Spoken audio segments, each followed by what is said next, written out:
capítulo 27. Vamos a hacer una oración para comenzar. Padre, gracias te damos por este tiempo, gracias te damos por la oportunidad de leer tu palabra, Dios, de poder escuchar tu palabra, Dios. Confronta nuestros corazones, háblanos, Dios. En el nombre de Jesús, amén. Ok, hermanos. Recordarán que en el capítulo 33 de Éxodo, a lo mejor, 32 es el más conocido, el pueblo, después de que Moisés sube al monte a recibir la ley, se rebela. Y va bajando Moisés y Josué le dice, se escucha como gritos, voces. Y Moisés dice, esto no es sino alarido, es como fiesta. Entonces bajan, ven el becerro, Moisés se enoja, avienta las tablas, hace polvo el becerro, los hace tomar eso. Moisés dice, ¿quién está por Jehová? Los levitas sacan la espada, 3,000 personas mueren ese día. Ahora, al otro día, Dios le dice a Moisés, capítulo 33, mira Moisés, voy a cumplir mi promesa, los voy a introducir a la tierra, que juré a sus padres. Les voy a dar la tierra, voy a enviar mi ángel delante de vosotros, es más, yo voy a echar al Eteo, Fereceo, al Ebeo, a todos, solamente que mi presencia no ve con ustedes. Y dice que todo el pueblo se dolió. Ahora, pensemos en un momento en esto. Hoy muchos lugares, muchas iglesias, muchos creyentes, puede ser que están en esta condición. Perdón, es que estoy acostumbrado a leer. Puede ser que estén en esta condición. Que estén aplicando principios bíblicos y porque aplican principios bíblicos, Dios cumple su promesa. La palabra funciona. Incluso a lo mejor la han escuchado en algunas de esas conferencias de coaching y todas esas cosas que introducen a la economía, a los negocios, principios bíblicos y funcionan. Porque Dios dice, yo respaldo mi palabra. Pero eso no quiere decir que su presencia esté ahí. Y hay muchos creyentes que están viviendo de esta forma. Hay muchas iglesias, hay muchos grupos que a lo mejor ni siquiera iglesias deberían de llamarse, que por aplicar principios bíblicos dicen, bueno, pues es que compartimos y la gente viene. Sí, es obvio, dice la palabra que su palabra no vuelve vacía. Y si tú predicas el evangelio, las personas pueden transformar, pueden ser transformadas por Dios, pero eso no quiere decir que su presencia esté ahí. Ahora el pueblo llora. Vas a decir, ¿qué tiene que ver con Juan? Sígueme en esto. Llora. Y después, ¿qué es lo que sucede a continuación? Moisés desciende, levanta su tienda y se sale del lugar. Y pone el tabernáculo, no el tabernáculo que les había mandado, sino un pequeño tabernáculo que habían hecho, un lugar de reunión, y lo pone fuera del campamento. En señal diciendo, si Dios no está aquí, yo tampoco quiero estar aquí. Y se sale. Ahora, tristemente dice que cuando Moisés está allá afuera instalado, la presencia de Dios desciende en ese lugar. Se ve la columna. Y todos se quedan desde lejos viendo, qué bonita está la presencia de Dios. Pero ninguno va atrás de Moisés. El único que sí sale es Josué. Josué dice que va y que se dormía a la puerta para estar en presencia de Jehová. Entonces quiero que notes esta diferencia. Unos viéndolo desde lejos, mira qué bonito lo que Dios puede hacer. Y alguien con el deseo profundo de, yo quiero experimentar la presencia de Dios. Y ahí está Josué. Ahora, en el capítulo 4 quiero que noten esto. ¿Qué es lo que estaba sucediendo con esos hombres de la ley? Esos hombres de la ley conocían acerca del Mesías, conocían la palabra. ¿Podríamos decir que amaban a Dios? Amaban a Dios. Miren, el movimiento de los fariseos surge o empieza después de la deportación y el exilio y que regresan.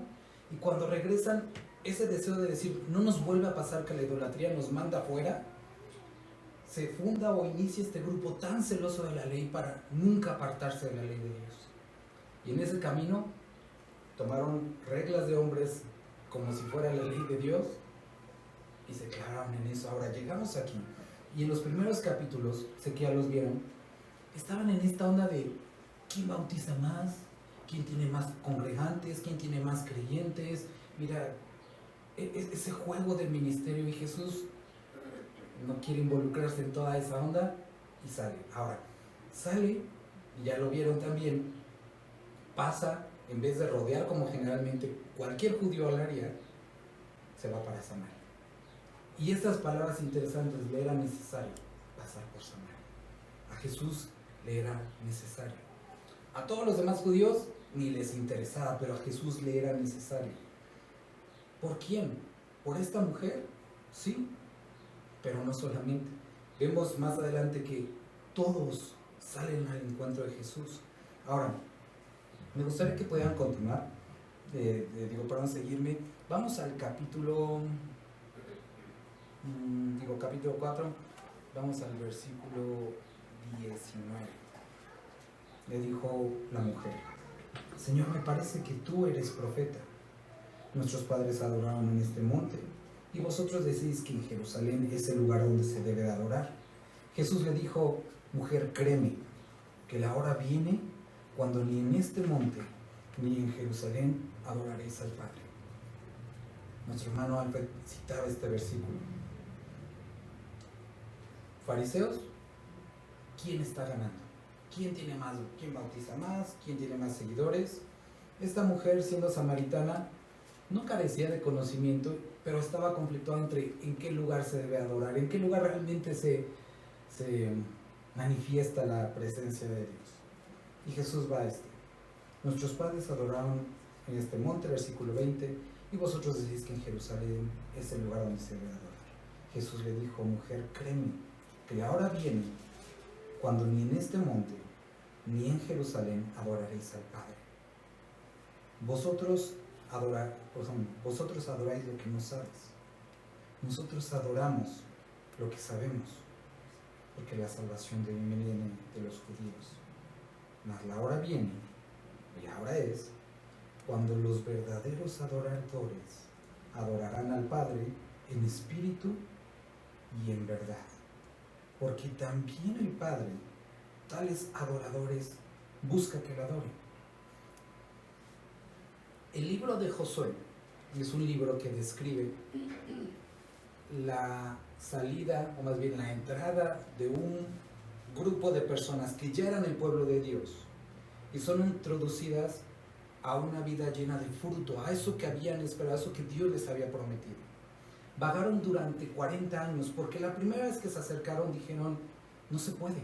Sí, hay mucho fruto en ese lugar, es todo lo que nos dijeron, pero está repleto de gigantes. Y entonces eso los llevó a 40 años estar dando vueltas.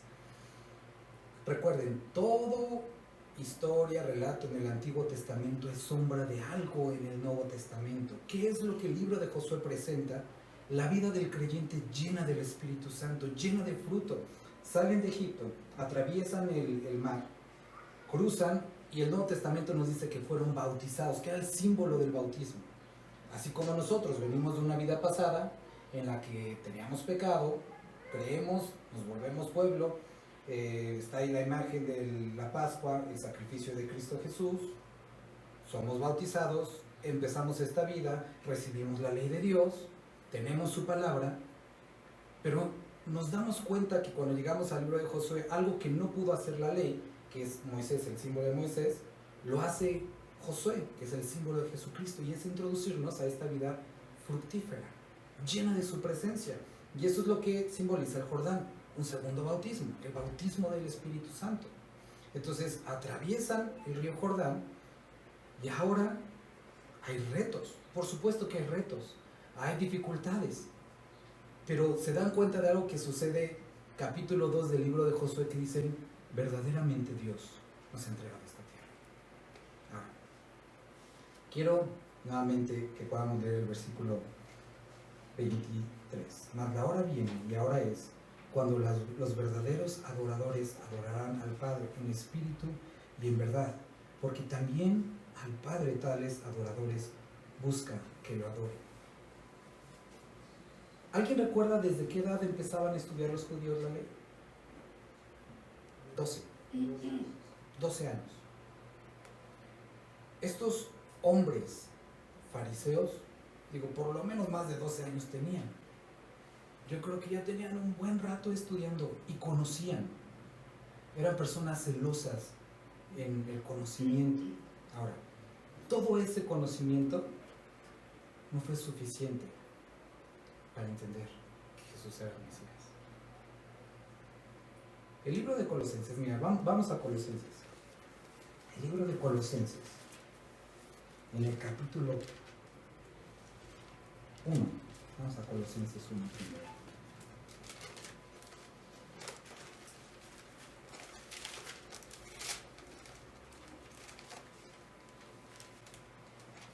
Pablo nunca visitó no conocía la iglesia de Colosas cuando escribe esta carta.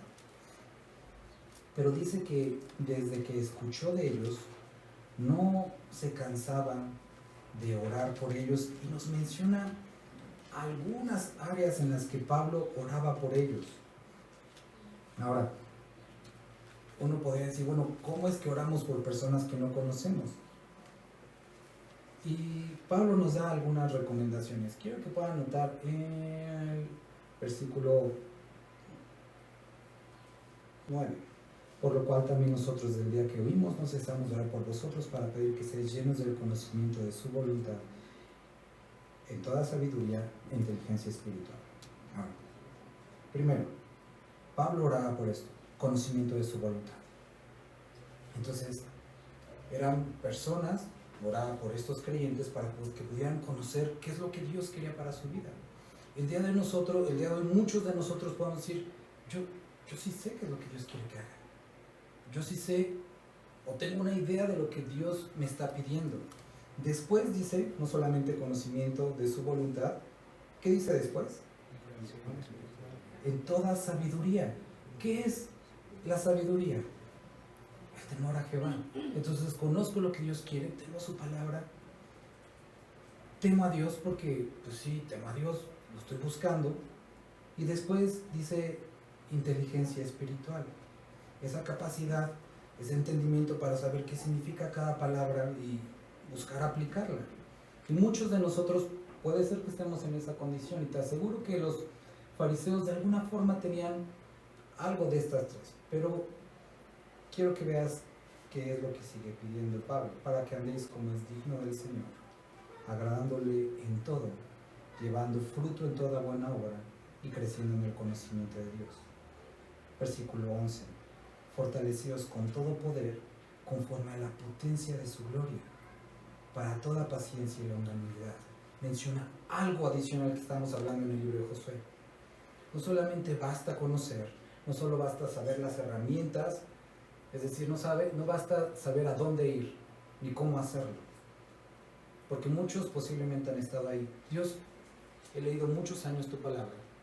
Sé que tú me pides que deje esto o que empiece a hacer esto. Sé que ya me lo han dicho, ya lo he leído, pero no sé por qué no puedo. ¿Por qué sigo de esta forma? Y Pablo dice, necesitan el poder de Dios en sus vidas. Ahora, muchos dicen, es que incluso eso ya lo he pedido. Cuando vamos estudiando, y se los dejo de tareas para que lean estos primeros capítulos de Josué, nos va mencionando un caminito necesario, porque hoy podemos orar, Dios, lléname de tu Espíritu Santo, como es lo que pasó en Éxodo, que le estoy leyendo, 33. Dios les dice, mi presencia no va con ustedes, no sea que los consuma. ¿Qué es lo que quería decir? Esto no es un castigo, es decir, en la condición en la que está actualmente, mi presencia en ustedes los consumiría. ¿Qué es lo que Jesús dice más adelante? Vino nuevo en otros. Necesita ser transformado nuestro corazón para que yo pueda derramarme con poder sobre sus vidas. Entonces, estos hombres, a pesar de tener conocimiento, eran estos odres viejos. Personas que no habían entregado su corazón, no habían abierto su corazón para lo que Dios quería hacer, y tenían prejuicios de cómo debe de verse el cristianismo. Y posible algunos de nosotros estamos ahí, con prejuicios acerca de cómo se debería de ver un creyente, cómo debería de ser el cristianismo, cómo debería de verse una iglesia, cómo debería de actuar Dios. Cuando Dios está diciendo, deja que yo sea Dios, obedece mi palabra y deja que yo haga lo demás. Ahora, podemos decir, bueno, eso ya lo sé. Ahora obedece lo que Dios está pidiendo. Capítulo 2 de Josué, la esperanza que les decía. Capítulo 2, un paso de fe. ¿Qué es lo que tienen que...? Capítulo 3, iban a cruzar el río Jordán. Ahora, antes de cruzar el río Jordán, Dios les dice, a diferencia del primer bautismo, cuando cruzaron el Mar Rojo, Dios abrió el mar y después ellos cruzaron. Pero cuando cruzaron el río Jordán, primero tenían que sus pies tocar el agua y después iba a abrir. Y ahora como creyentes, Dios dice, ya te salvé, ya sabes quién soy yo, ahora da el paso de obediencia y yo hago lo demás. Y muchos estamos batallando en eso, en dar ese paso de obediencia acerca de lo que Dios quiere hacer. Ahora, estos hombres necesitan hacer a un lado sus prejuicios, reconocer al Mesías. Esta mujer que está aquí, no sabemos cuánto duró la conversación, pero sí sabemos que era una mujer no solamente samaritana, sino que su reputación no era la mejor. Pero le bastaron unas cuantas palabras para creer y decir, pues era este Mesías. Y no solamente eso, sino que corrió y le dijo a todas las personas, hey, creo que he encontrado al Mesías, porque me dijo todo acerca de mí. Y no sé si tú lo has experimentado, que cuando lees su palabra dices, ¿por qué me estás hablando de mi corazón? ¿Cómo sabes lo que estoy pensando? ¿Cómo sabes lo que estoy atravesando? Es el Espíritu Santo hablando a nuestros corazones. Pero muchas veces decimos, se me hace que es para la hermanita, no es para mí. Cuando Dios está hablando a nuestro corazón, cuando Dios está pidiendo un acto de obediencia. Sé que es una de las introducciones más largas a lo mejor que han escuchado, pero vamos a continuar en Juan. Entonces, llega aquí y dice que la hora viene, y la hora es cuando los adoradores le adorarán en espíritu y en verdad. Ahora, no basta para el creyente, no debe de quedarse todo en la salvación. Es un evento enorme, es lo que cambia nuestra vida, pero dice la palabra que hay algo más. ¿Recuerdas cuando Jesucristo llama a sus discípulos, les da una tarea, les dice, vayan, prediquen el evangelio, vayan en parejas, les doy poder para sanar enfermos, sacar demonios, sucede todo esto, padrísimo? Pero aún siguen con estos conflictos. Aún en el libro de Hechos capítulo 1 les dice, Jesús, ¿cuándo vas a restaurar todas las cosas? Seguía su mente en lo político, en lo de este mundo. Colosenses capítulo 3 dice, si habéis resucitado juntamente con Cristo, poned los ojos en las cosas de arriba, donde está Cristo sentado a la diestra del Padre. Y es de donde vienen todos nuestros conflictos, cuando nuestros ojos siguen estando en este mundo, en sus deseos, en sus pasiones, en las necesidades. Y Jesús le dice a sus discípulos, eso no les interesa ahorita, lo que sí les interesa es que se va a cumplir la promesa. Derramaré de mi poder sobre ustedes y me serán testigos. Esperen la promesa del Espíritu Santo. Pero ya habíamos sanado enfermos, ya habíamos predicado tu evangelio. Sí, pero es necesario que esperen mi promesa, que sean llenos de mi presencia, que sean llenos del Espíritu. Y esta mujer, estas palabras le está diciendo a Jesús a esta mujer, estos son los adoradores que busco. Ahora, adorar no son las canciones lentas, creo que todos lo sabemos, si no, no son las canciones lentas. Adorar es una vida entregada a Dios. Adoramos a Dios, o debemos de adorar a Dios en todos nuestros actos. Eso es lo que nos dice Colosenses 3. Todo lo que hagas de palabra, de hecho, hazla como para el Señor, porque al Señor sirves, a Él sirves. Entonces nuestra vida debe ser un acto constante de adoración, pero dice que si deseamos que sea un acto de adoración, tiene que ser resultado no de algo carnal, sino algo espiritual. Es producto de lo que Dios está haciendo en nuestra vida. Ahora, muchos dicen, pero es que yo ya me he esforzado. Ese es el problema. Pablo, escribiendo a Timoteo, le dice: esfuérzate en la gracia que es en Cristo Jesús. No es un resultado, es el resultado del esfuerzo humano puramente, sino es la obra de Dios en la vida del creyente, producto de la santificación que sucede. Más adelante lo van a ver. Jesús ora por nosotros y dice: santifícalos en tu verdad, tu palabra es verdad. Entonces dice: adoradores en espíritu y en verdad, en su palabra, pero no como letra muerta, sino como personas que están viviendo su palabra. Y este es todo el rollo que nos presenta al final la carta de Hebreos y después el libro de Santiago. Que puedes decirme: yo creo en Dios, yo conozco, soy creyente desde los de nacimiento, casi. Y Santiago dice: pero muéstrame la evidencia de que has creído. ¿Cómo que una evidencia? Forzosamente debe de haber una evidencia. Por sus frutos vas a saber quiénes son. Y si somos creyentes, debe de haber frutos. Ahora, ¿cuál es el fruto del Espíritu? Es el amor. El amor no como un sentimiento de Disney, sino el amor que describe la palabra, el amor que todo lo soporta, que todo lo cree, que todo lo espera. Capítulo 13 de Corintios. El amor que es producto de una firme convicción, de una decisión. ¿Recuerdas lo que dice? Donde está tu tesoro está tu corazón.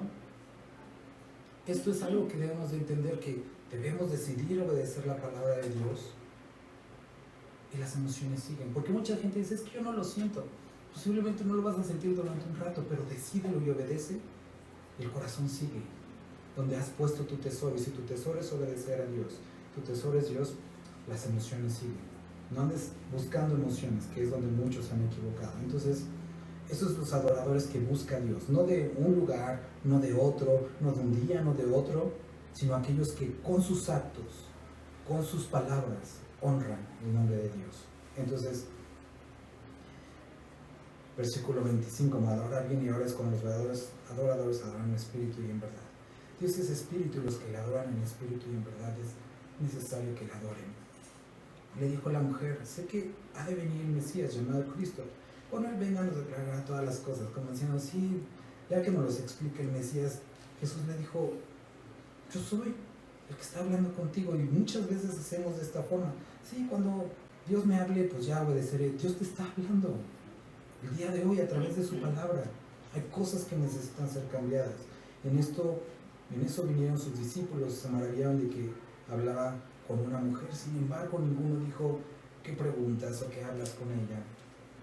Entonces la mujer dejó su cántaro, fue a la ciudad y dijo a los hombres: venid, ved a un hombre que me ha dicho todo cuanto he hecho. ¿No será que este es el Cristo? Entonces salieron de la ciudad y vinieron a él. Entre tanto, los discípulos le rogaban diciendo: Rabí, come.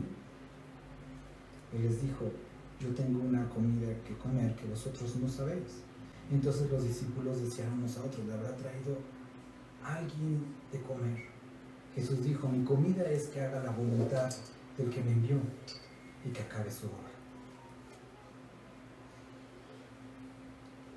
Los fariseos no entendían, no sabían, estaban viendo un tipo de ministerio totalmente diferente. Y vemos que sus discípulos también estaban muy enfocados en: ¿por qué una samaritana si es Jesús? ¿Qué le estará diciendo? Oye, Jesús, come. Y vemos esto, dice: ¿no decís vosotros aún falta 4 meses para que llegue la siega? He aquí os digo: alzad vuestros ojos y mirad los campos, porque ya están blancos para la siega. Y el que siega recibe salario y recoge fruto para vida eterna, para que el que siembra goce juntamente con el que siega, porque en esto es verdadero el dicho: uno es el que siembra y otro es el que siega. Yo os he enviado a segar lo que vosotros no labrasteis. Otros labraron y vosotros habéis entrado en sus labores. Y muchos de los samaritanos de aquella ciudad creyeron en él por la palabra de la mujer, que daba testimonio diciendo: me dijo todo lo que ha hecho. Entonces vinieron los samaritanos a él y le rogaron que se quedase con ellos, y se quedó allí 2 días. Y creyeron muchos más por la palabra de él, y decían a la mujer: ya no creemos solamente por tu dicho, porque nosotros mismos hemos oído y sabemos que verdaderamente este es el Salvador del mundo. Encontramos esta parte de la Escritura que dice: os escribo, hijitos, porque han conocido. Pero después dice: os escribo a vosotros, padres, porque han caminado, han conocido con Dios. Cuando analizamos las palabras de esta porción de este texto, vemos o describe dos tipos de creyentes: aquellos que están en su primer amor, que han pasado por la salvación y que han leído y que les han hablado, pero después menciona algo de ese tipo de creyentes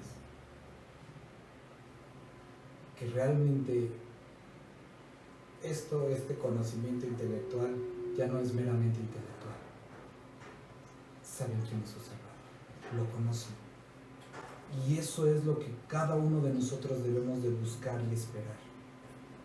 No solamente, como dice también la Escritura, de oídas te había oído, sino que mis ojos ahora te ven. Ahora, para esto es necesario atravesar y ser atravesado por diferentes circunstancias. Que pruebe la palabra que hemos leído, pero que digamos: ahora conozco a mi Salvador, ahora sé quién es Él, sé que esto es verdad.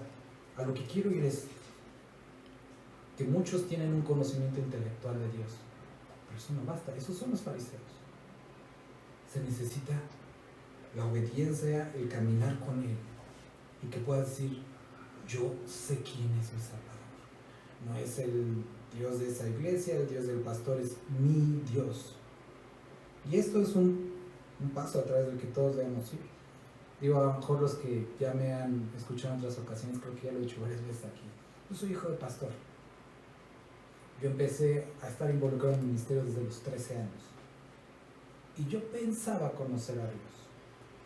Y me di cuenta, más o menos como por los 20 algo, que era simplemente una religión.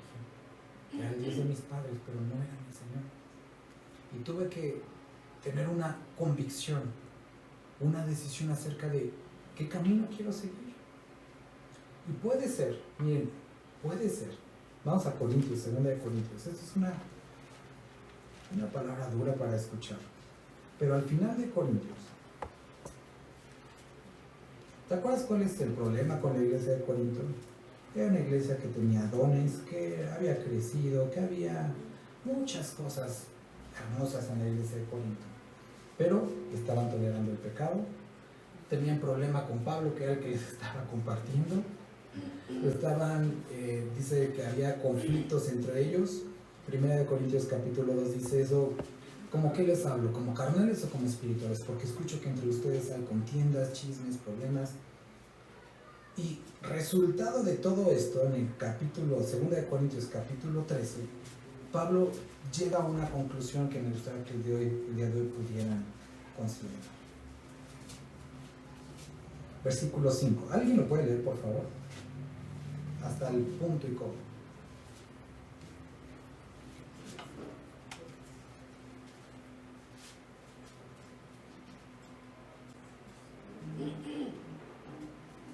Ajá, ese mismo.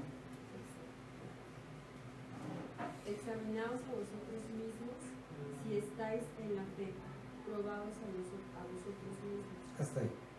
Entonces, después de todo, eran personas que tenían años congregándose, y Pablo dice: piensen en esto, realmente están en la fe, porque sus frutos no describen a personas creyentes. Sus obras son las de la carne, no las del Espíritu. Y esa pregunta, o eso, a mí me lo hicieron de otra forma. Yo había sido líder de jóvenes por muchos años, y estando en la universidad, una joven con la que estaba yo haciendo un trabajo era súper católica y me dice: oye, ¿te puedo hacer una pregunta? Le digo: sí. Me dice: ¿crees en Dios? Me golpeó. ¿Cómo que crees en Dios? Soy líder de jóvenes. ¿Qué había en mi vida que ni siquiera había una evidencia de creer en Dios? Y vuelvo a repetir, esto es de lo que habla el libro de Santiago. Debe de haber frutos de ese creer. de esa convicción. Y como creyentes, las personas necesitan saber que nosotros conocemos a Dios. ¿Qué es lo que también menciona Corintios? Que la iglesia es el estandarte y baluarte de la verdad. En los primeros 3 capítulos de la primera carta de Corintios describe un problema, que los creyentes, las personas del mundo, no pueden entender las cosas espirituales porque se han de entender por el Espíritu, y por lo tanto las verdades no las pueden entender. Por eso cuando llega a esta parte dice que la iglesia es estandarte y columna de la verdad, porque la iglesia es la forma en la que Dios usa para mostrar su verdad, mostrar su amor. Algo que ellos no pueden entender, lo tienen que ver en nosotros. Y entonces, si no hay frutos en nosotros, ¿cómo creerán en alguien del cual no se les habla? ¿Cómo lo van a escuchar? Esta mujer creyó a Dios, creyó en la palabra de Jesús y compartió. ¿Y qué es lo que pasó? No solamente dice, ahora creemos por lo que ella dijo, si nosotros creemos porque hemos escuchado. Como dice la palabra, que la fe viene por el oír la palabra de Dios. ¿Sale? Entonces, continúa el relato aquí en Juan y encontramos otro evento en esta parte. 2 días después salió de allí y fue a Galilea.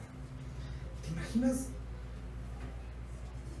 la revoltura de tripas que tenían los fariseos? El enojo de decir, el sacado de decir, ¿ese cuate anda con los samaritanos? Lo mucho que pudo haber dado pie para que hablaran de él.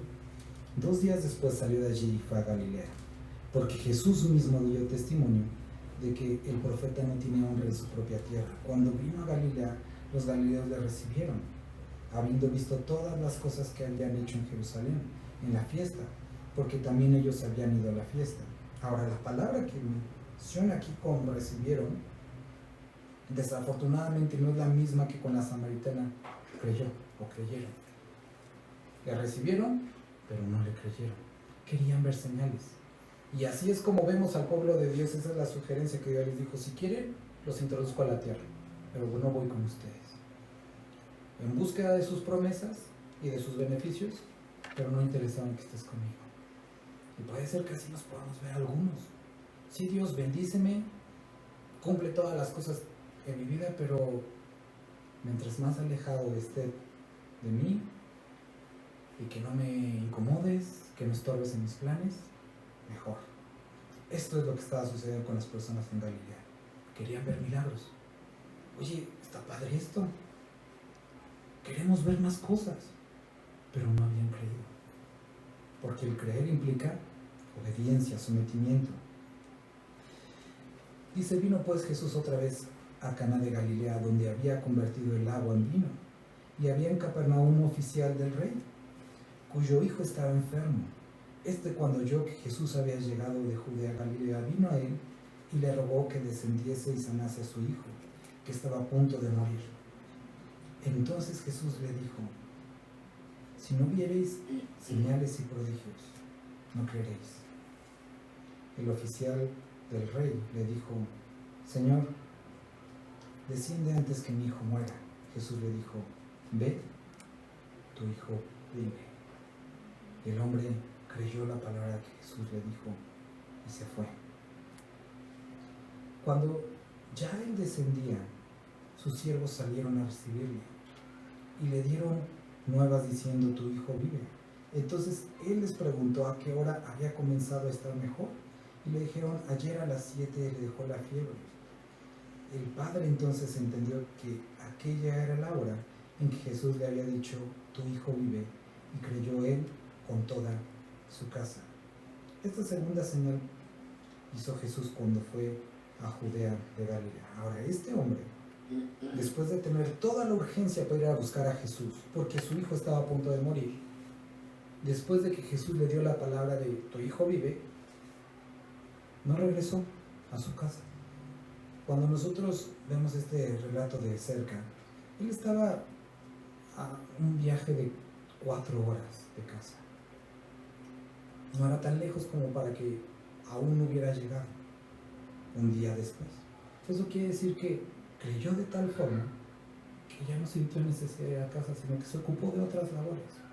No es que no le interesara a su hijo, porque vemos que sí le interesaba, porque fue a buscar a Jesús. Aquí el punto es que había creído. Él creyó y hubo un paso de fe, una confirmación, un fruto, una evidencia de esa fe. En la mujer samaritana, ella creyó y hubo una evidencia, un fruto de esa fe, fue hablarle a los demás. Ahora, en ambos casos, por la fe de la samaritana, muchos creyeron. En el otro caso, fue salvo él, o creyó él, y toda su casa. Quiero que notes esto, que veamos a Hechos. Pedro, estando en la última cena con el Señor Jesucristo, después de que lavó sus pies, cenaron juntos, le dice: Pedro, ¿me vas a negar?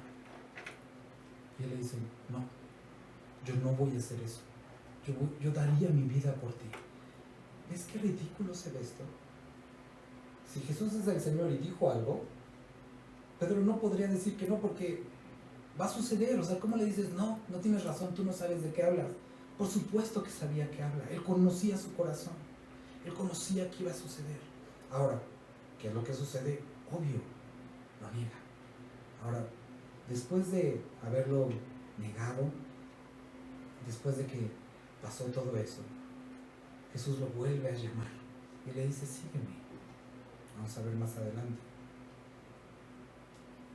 Cuando nosotros llegamos al libro de Hechos, en la primera predicación de Pedro, así como cuando vino la ley, descendió la ley, murieron 3,000 personas, Éxodo 33, la llegada del Espíritu Santo produce la conversión de 3,000 personas y son añadidas a la iglesia. ¿Qué es lo que sucede? Un hombre con pasiones, con problemas, con dificultades como Pedro, problemas hasta mentales tenía Pedro, lleno del Espíritu Santo, habiendo obedecido la palabra al esperar la promesa. ¿Qué es lo que sucedió? Muchos fueron alcanzados. Fue un hombre efectivo en los planes de Dios. Si nosotros queremos ser una iglesia efectiva en los planes de Dios, no basta, y no lo digo de manera, no basta con venir los domingos, no basta con poner cafecito, no basta con ser agradables, no basta con eso. Tenemos que poner por obra su palabra en nuestra vida, que las personas puedan llegar y que vean amor entre nosotros, no algo fingido, sino algo real, que pueda haber obediencia fuera de este lugar, que puedan llegar y que digan, como dijeron en el libro de José: verdaderamente Dios está en medio de ellos. La samaritana, Rahab, la prostituta, cuando vienen los espías, dice: he entendido que verdaderamente Dios, su Dios, es el Dios de arriba en los cielos y abajo en la tierra. No bastó tanta predicación, vio las obras de Dios en la vida de estos espías y creyó. Queridos hermanos, eso es lo que las personas tienen que ver con nosotros. No una simple tradición, una religión, sino vidas obedientes que tengan evidencia, que haya fruto. Estos eran personas gentiles y que no conocían, pero les bastó escuchar y pusieron por obra y hubo una evidencia. ¿Qué evidencia hay en tu vida hoy de que realmente la has creído? Vamos a orar. Padre, gracias te damos por esta palabra. Mi Dios, si hay alguien aquí, si vemos algunos aquí, que a pesar de los años que tenemos caminando contigo,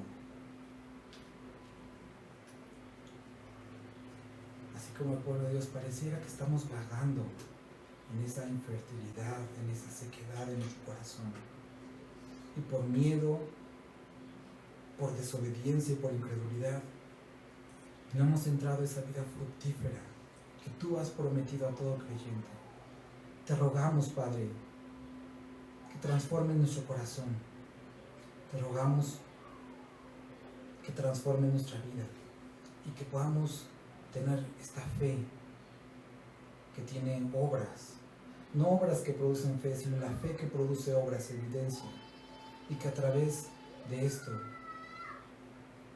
podamos serte útiles, Señor. Esta ciudad te necesita. Padre, te ruego que no estemos ajenos a su dolor, ajenos a las necesidades, Dios. Que no nos baste con reunirnos, Dios, sino que anhelemos más de ti, Padre. Derrama de tu Espíritu, derrama de tu presencia sobre nosotros. Te lo rogamos, Dios, en el nombre de Dios Jesús. Amén.